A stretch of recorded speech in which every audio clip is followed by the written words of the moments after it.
Olen jõudnud kollide pingini Tartus, et natuke mõtiskleda. Miks seda pinki kollide pingiks kutsun? Sellepärast, et siin istuvad tihti kollid, jätavad mõnikord isegi tühja õllepudeleid või õllepudeli korke või praegu on siin üks suitsukoni.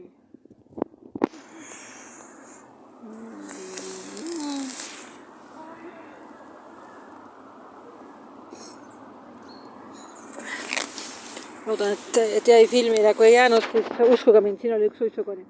Ma ei taha käega seda lihtsalt puudutada. Ja siin kollide pingil ma tahtsin mõtiskleda natukene muinasjuttudest, et ühest väga kollilikust muinasjutust, aga tahtsin seda teha natuke teises võtmes, et muinasjutud on sellised pinnapealsed lood, aga enamasti on ikkagi väga sellised õpetlikud lood, mida saab oma elus väga edukalt ka ära kasutada. Et me võime küll vaadata, et elas kord ja siis on mingi looke ja siis lõpevad nad, kui nad pole ära surnud, siis elavad edasi või mida iganes. Aga nii see päris, jah, nii on see ka, aga parem on vaadata võib-olla sügavuti. Ja kuidas muinasjutte sügavuti saab vaadata, kõige lihtsam meetod on see, et tuleb ise ette kujutada, et oled muinasjutu tegelane ja siis väga süvitsi minna ja kõik need sündmused, mis toimuvad, väga täpselt ja ausalt endale vastata, kuidas ma ennast tunneksin nende sündmuste ajal. Mis oleks minu vaimne seisund, jah. Ja muinasjutt, millest ma siis räägin, on Tuhkatriinu. Ja kui vaadata seda nüüd majanduslikus või sellises võtmes, sest majandus ja raha on väga tähtsad, nagu ma kogu aeg loen, siis tekivad väga huvitavad mõtted.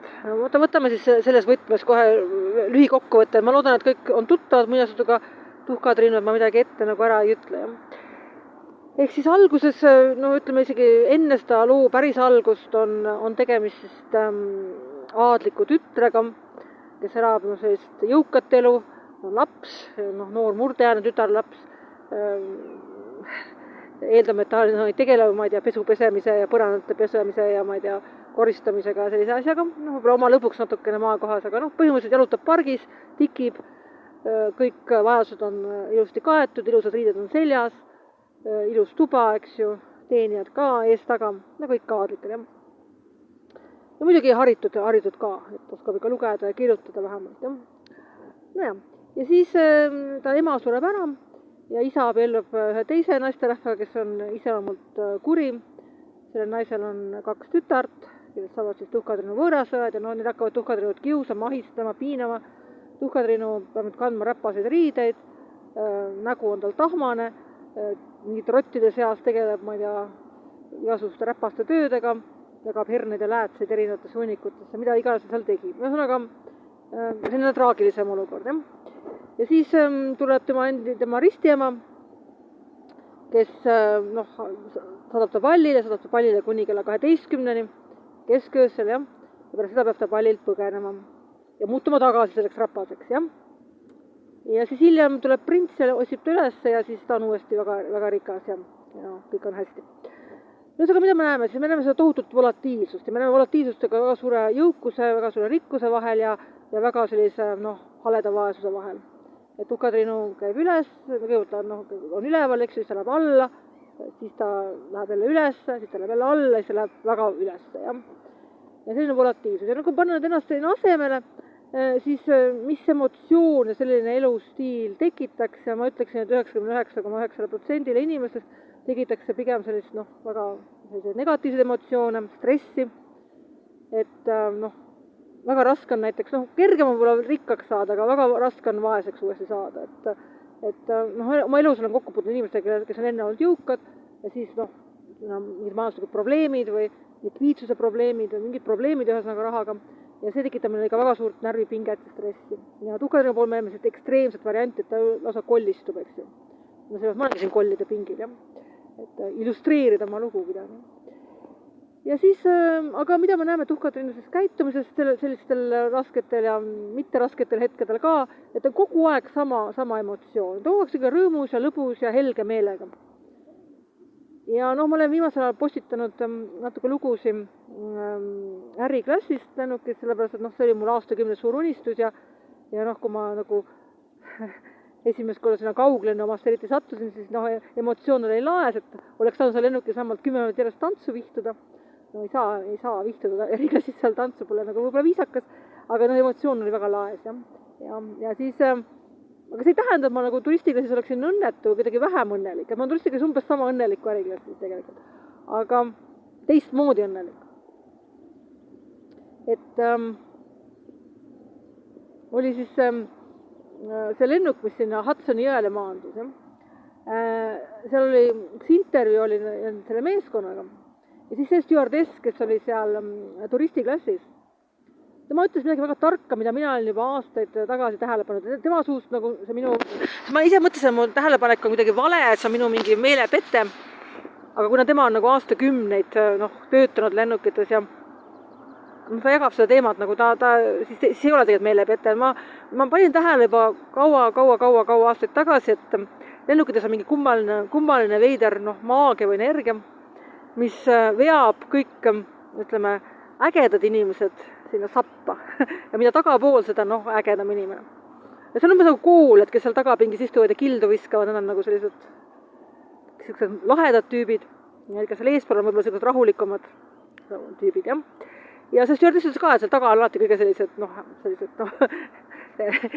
kes joovad ja vanasti suitsetasid ja selline pidev käib mingisugune lõbutsemine selle killu viskamine ja selline toredad tüübid ja mina panin ka seda tähele. Ja mul on olnud väga toredaid selliseid meeldejäävad asju, rahulikke ja vähem rahulikke, et on saadud mõne inimesega seal nagu lennu peal jutule ja siis on käidud ja palutud mõned külmad õlled ja võib-olla mõned rohkem kui peaks ja siis on rõõmsalt õlut joodud ja lolli juttu nendega räägitud ja mulle väga meeldis, kui ma tulin Argentiinast, kui eelmine aasta, siis oli üks iste isegi meie vahel tühjaks ja me ka seal väga taga vist, ka eelviimases või midagi, väga taga oli eelviimases, midagi kuskil jah, viimastes ridades. Ja see oli üks vana Argentiina härrasmees. Ja mul oli Argentiinas selline meelelahutus, et ma Eestis öeldakse, et kui rots on ju vabuse talli, siis on hobune, aga see tegelikult ju tõsi ei ole. Aga Argentiina on selline huvitav just Buenos Aires, et seal on seal on see Itaalia mõju väga suur ja üks meelelahutus oligi see, et kui ma inimest näen, siis ma üritan ära arvata, kas ta esianud on itaallased või hispaanlased.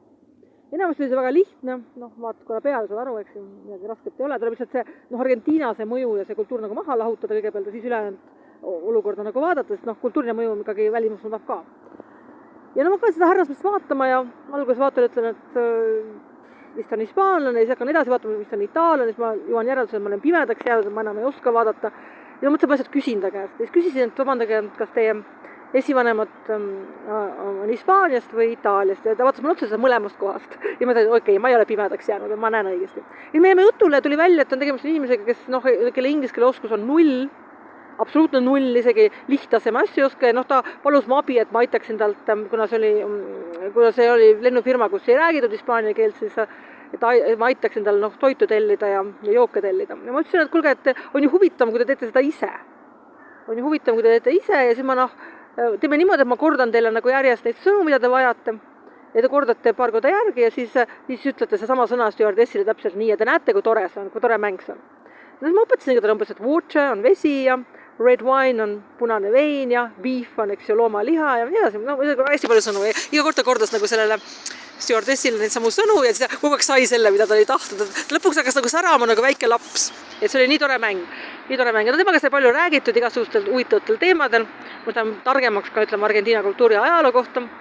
Ja siis ma olin turistiklassis, kõige odamus turistiklassis ja mul oli kuradima lõbus ja ma olin kuradima õnnelik seal, eks ju, nii et probleemi ei olnud. Aga see on äriklassis on nagu teistmoodi, et seal on nagu, see on juba selline psühhoteraapia, et et siis tullakse ja öeldakse võib-olla, seda peab kogema, ma ei hakka seletama.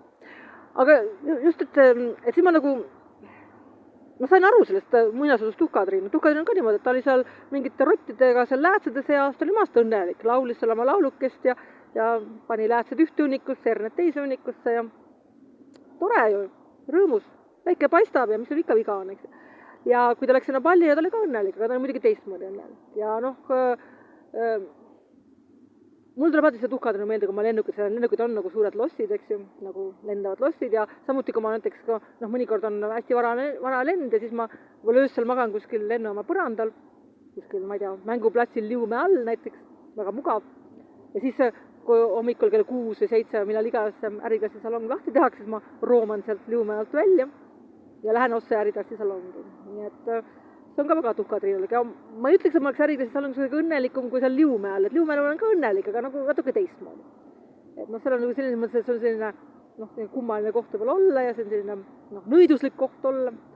Ja seal on nagu, tekivad igast naljakad mõtted, näiteks kui ärkan üles selle pealt, kõik kõrval mul norskab näiteks. Aga äriklassi salongis tekivad sellised mõtted, et seal on ees võib-olla mingi kokteil, mille on baarman just teinud ja selline teistmoodi on. Et jah, et mida siis sellest muinasjutust tuhkatriinu õppida on see, et käia nagu üles ja alla majanduslikult on huvitav ja mõlemas olukorras on võimalik olla rõõmus, helge meelega ja õnnelik.